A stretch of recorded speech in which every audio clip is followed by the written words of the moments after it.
જમીનની લડાઈ બનાસકાંઠાનું પાડલિયા ગામ ગુજરાતના ઉત્તર ભાગમાં બનાસકાંઠા જિલ્લાના ડુંગરો અને જંગલ વચ્ચે વસેલું હતું એક નાનકડું આદિવાસી ગામ પાડલિયા.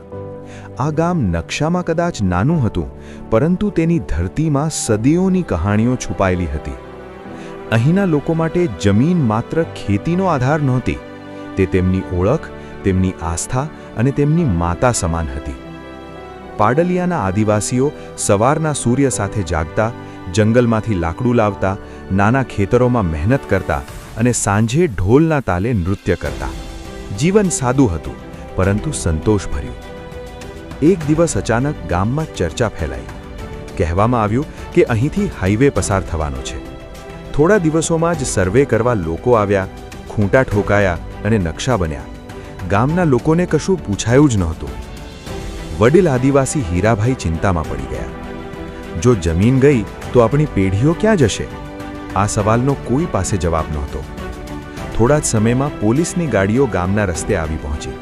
યુનિફોર્મ પહેરેલા પોલીસના જવાનોને જોઈને બાળકો ડરી ગયા. સ્ત્રીઓએ ઘરના દરવાજા બંધ કરી દીધા.